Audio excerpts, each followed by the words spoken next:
There are now calls to sue China for giving the world this coronavirus that has killed 70,000 people so far and absolutely paralysed the world economy. And China does have questions to answer. They're not just the questions I've raised several times before, like why did China wait weeks to tell the world about this new virus? Why did it punish local scientists who did try to warn us? And now there's something else. The general theory is that this virus comes from a species of bat jumping over to humans, and that it all started in the seafood market at Wuhan, where wild animals are also kept and killed.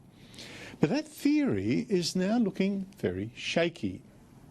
For a start, a scholar from the South China University of Technology recently published a paper saying, wait a minute, according to municipal reports and testimonies from 31 residents and 28 visitors, the bat was never a food source in Wuhan and was not sold in that market.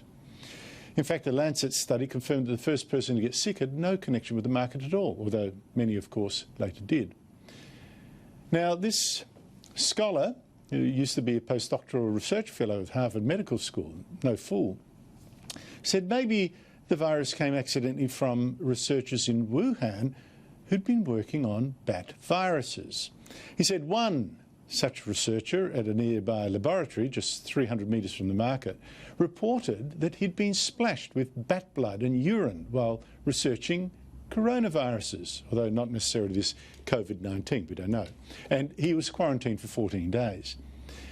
But this scholar who wrote about all this has since told the Wall Street Journal he's withdrawn his paper because he had no direct proofs.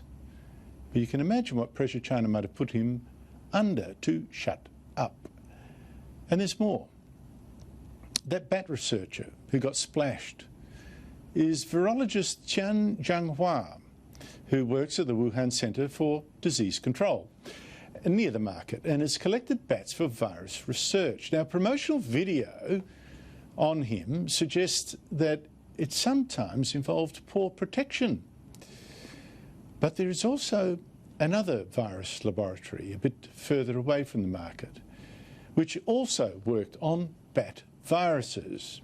Now, this government laboratory even advertised twice last year, and I'm showing you a Google translation, for people to come work on new bat and rodent viruses it had discovered, and to do research on bats and coronaviruses related to SARS, which this laboratory traced back to bats a decade ago. I should make clear that this research is most likely about preventing illness, not causing it. And when the news broke out that Wuhan suddenly had a strange new virus erupting there, the head of this government laboratory in Wuhan, Shi Zhengli, was called in to investigate. The Scientific American reports, if coronaviruses were the culprit, she remembers thinking, could they have come from our lab?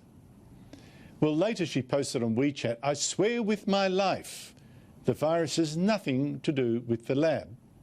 And I have no reason to say she's wrong. Unfortunately, I also have no reason to say she's right.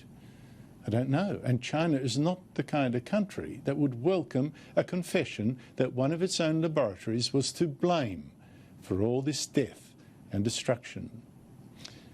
So, who knows if we'll ever get to the truth? But we must keep asking questions of China. And if that takes a lawsuit, why not?